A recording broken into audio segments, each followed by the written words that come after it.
অনেকেই বলে কারবালা তো বুঝি না। কারবালা একটা জায়গার নাম, ফুরাত নদীর তীরে, ইরাকের ফুরাত নদীর তীরে একটা বিশাল বড় প্রান্তর আছে, এই প্রান্তর নাম হচ্ছে কারবালা।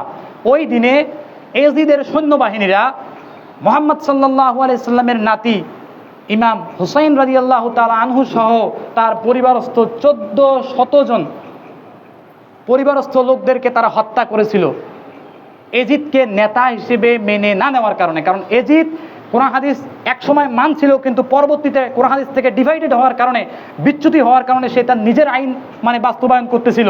কিন্তু এটাকে নবী পরিবার মেনে নিবে বলেন? নবী পরিবার এটা কখনো মেনে নেয় নাই, যার কারণে এজিদ তাদেরকে একবারে কারবালার প্রান্তরে 1400 লোকদেরকে হত্যা করেছিল। পরে নাউজুবিল্লাহ। কিন্তু আমরা মনে মনে বলি যে কারবালার কারণেই মনে হয় আমরা এই মুহররমের 10 তারিখ আমরা এই আশুরা পালন করি। আসলেই না, এটাও আবার ঘটেছিল কাকতালীয়ভাবে। এই 10টা ঘটনা তো আগের। আর 61 হিজরিতে মুহাম্মদ সাল্লাল্লাহু আলাইহি সাল্লামের মৃত্যুর অনেক পরে 61 হিজরিতে হযরত ইমাম হুসাইন রাদিয়াল্লাহকে কাকতালীয়ভাবে যেদিন মারা হয়, ওই দিনেও ছিল এই আশুরার দিন। বলে সুবহানাল্লাহ, ওই দিনেও মারা হয়। এবার আসুন, কার শব্দের অর্থ হচ্ছে স্থান, বালা শব্দের অর্থ হচ্ছে বিপদ, মুসিবত। তাহলে কারবালা শব্দের শাব্দিক অর্থ হচ্ছে বিপদ, বালা, মুসিবত সংগঠিত হওয়ার স্থান।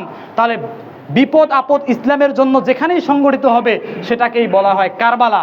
আজকেও ফিলিস্তিনের দিকে তাকান, ইসরায়েলি বর্বর বাহিনীরা ফিলিস্তিনিদের উপরে যে হামলা চালাচ্ছে, এটাকেও বলা হয় কারবালা। আজকেও যদি বাংলাদেশে হক কথা বলার কারণে আলেম ওলামাদের উপরে যদি কোনো প্রকার ট্র্যাজেডি চলে আসে, কোনো প্রকার যদি হত্যা সংগঠিত হয়, এটাকেও বলা হবে কারবালা।